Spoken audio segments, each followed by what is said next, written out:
Mister Sanjay Raut, क्या आप प्रवीण राउत को जानते हैं? हम्म, हम्म, हम्म, क्या आपने प्रवीण राउत से पैसे लिए थे?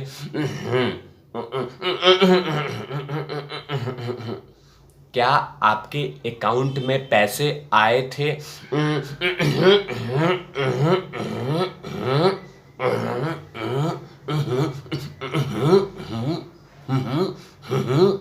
बाइक जैसी आवाजें आ रही है, स्लेटर जैसी आवाज निकल रही है। ईडी सवाल दाग रही है। इस तरह से हरकतें शुरू हो चुकी हैं। 19 सवाल दागे हैं ईडी ने मिस्टर संजय राउत से। 19 सवालों के जवाब नहीं दे पा रहे हैं। किसी में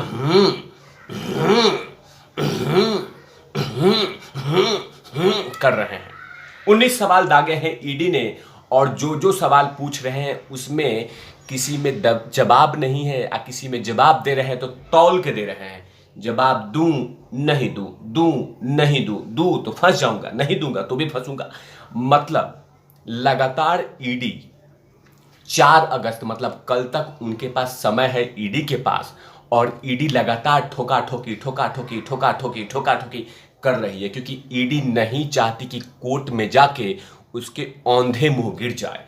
इसीलिए ईडी 4 अगस्त से पहले ही वो तमाम सबूत इकट्ठा कर लेना चाहती है, जिसके लिए लगातार कोशिशें कर रही है। उसी की चर्चा करूंगा कि 19 क्वेश्चंस क्या हैं जिनके जवाब संजय राउत जी के पास नहीं है। जो कह रहे हैं कि मैं झुकेगा नहीं, झुकेगा नहीं, झुकना नहीं है, ईडी के सवालों के जवाब देने हैं।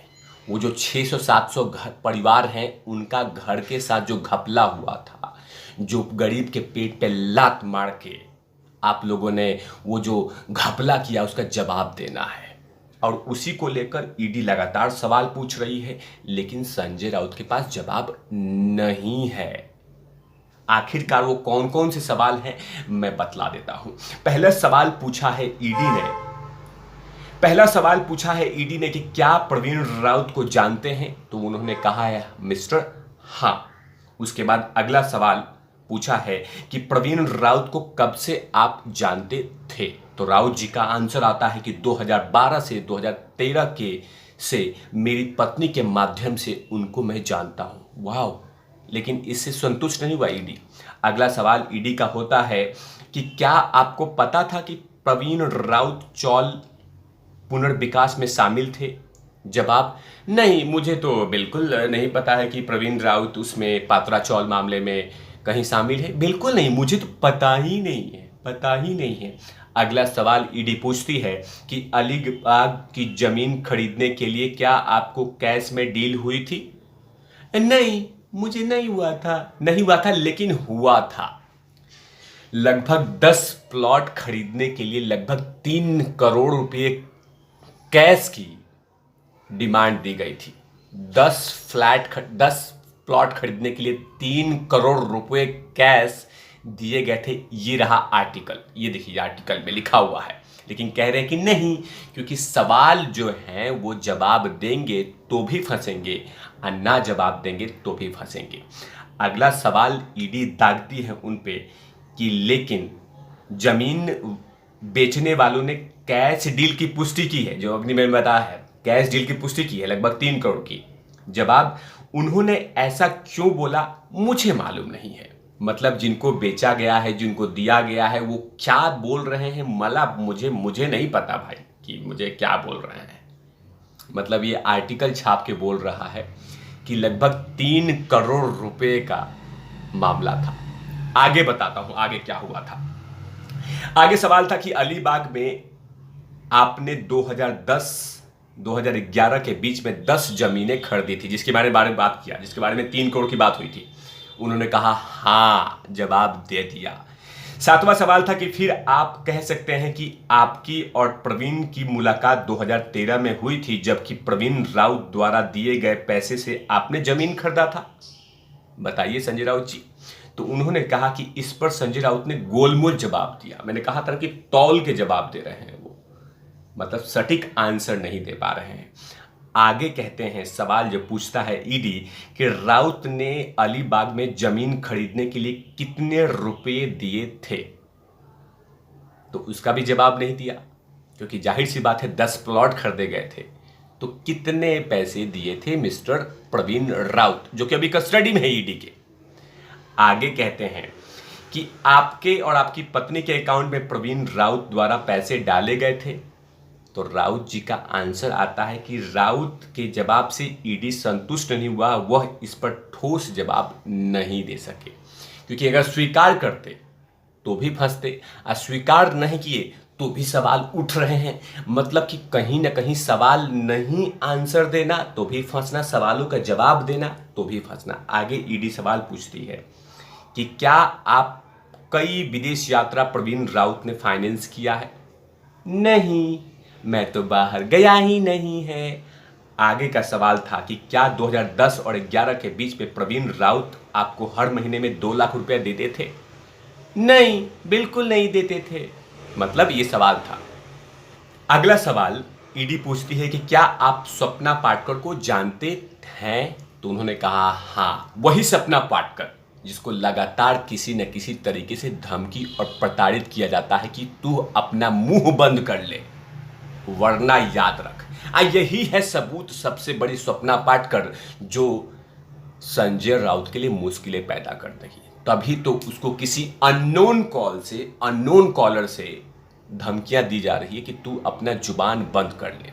अगर जुबान बंद नहीं किया तो हमेशा के लिए कहीं किसी कोने में तुम मिलोगी। लेकिन थैंक गॉड है कि स्वप्ना पाटकर बकायदा ईडी के सामने और मुंबई पुलिस के सामने अपनी वो तमाम बातें रख दिया जो लगातार उनको टॉर्चर किए जाते थे। मतलब कि अभी संजय राउत उधर ईडी से जैसे बाहर निकलेंगे तो फिर मुंबई पुलिस भी चौखट चूमेगी, कहेगी कि जरा मेरे तरफ भी आइए, क्योंकि स्वप्ना पाटकर ने जो आपके नाम से स्टोरी छापी है, जाहिर सी बात है वो भी पत्रकार थी, सामना में काम करती थी, तो जो स्टोरी छापी है इसका जवाब आपको देना होगा। आगे ईडी पूछती है कि आप कैसे स्वप्ना पाटकर को जानते हैं? तो वो कहा कि वो मेरे साथ सामना में काम करती थी, जो मुखपत्र है शिवसेना का। आगे सवाल है कि क्या आपने स्वप्ना पाटकर अपनी पत्नी के नाम पे अलीबाग पे जमीन लिया था? स्वप्ना पाटकर का तो मालूम नहीं, पत्नी के नाम से लिया था, मतलब स्वप्ना पाटकर के नाम से नहीं लिया था। आगे सवाल ईडी पूछती है अवनी इंफ्रास्ट्रक्चर किसका है? तो जवाब आया कि मेरी पत्नी वर्षा राउत का। सवाल फिर से पूछा क्या उसमें कोई और भी पार्टनर है? जी, माधुरी रावत। तो ये माधुरी रावत कौन है? ईडी लगातार पूछ रही थी। तो ये प्रवीण राउत की पत्नी है। मतलब तार ऐसे जोड़ दिया ईडी ने। एकदम इंटरेस्टिंग आंसर।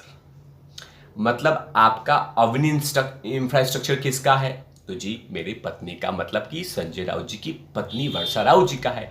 तो इसमें पार्टनर कौन है? तो मतलब प्रवीण राउत की मतलब कि इसमें प्रवीण राउत की पत्नी पार्टनर थी, मतलब तार जोड़ दिया गया। अब जाहिर सी बात है, जब बिजनेस में पार्टनर भी होंगे तो दिल से भी पार्टनर होंगे और साथ में पारिवारिक पार्टनर भी होंगे, तो मतलब कि तार ईडी ने जोड़ दिए, इसको बोलते हैं ईडी। आगे ईडी यही नहीं रुकी, आगे और भी सवाल पूछे हैं। सबसे बड़ा सवाल, क्या अवनी इंफ्रास्ट्रक्चर को 13,95,000 रुपये मिले थे सिर्फ 5,006 रुपये के इन्वेस्टमेंट एवज में? तो उन्होंने कहा कि नहीं, इसके सवाल में फंस गए, जवाब नहीं दे सके। कहीं ना कहीं ईडी नहीं चाहती कि हम जाके औंधे मुंह गिरे, क्योंकि जाहिर सी बात है अगर हाथ से निकल जाते हैं संजय राउत तो कहाँ न कहीं ठहाके मारे हंसना नहीं चाहती, अपने आप पे फनीएस्ट एंड हास्यपद नहीं बनाना चाहती ईडी। इसीलिए लगातार ईडी इतना मेहनत कर रही है। आज सिर्फ एक सवाल का जवाब में तार ईडी ने जोड़ दिए और कहीं न कहीं आने वाले और भी दिनों में ईडी लगातार मेहनत कर रही है। और सबसे ज़्यादा खेल है कि आखिरकार वो 10 प्लॉट 10 जमीन जो लिए गए थे, वो 3 करोड़ कैश का मामला क्या था, इन तमाम चीजों पे तिवारी भैया की लगातार नजर रहेगी। आप तब तक के लिए देखते रहिए तिवारी भैया। मैं हूं वेद प्रकाश, कैमरामैन ध्रुव लाठी के साथ। ओवर।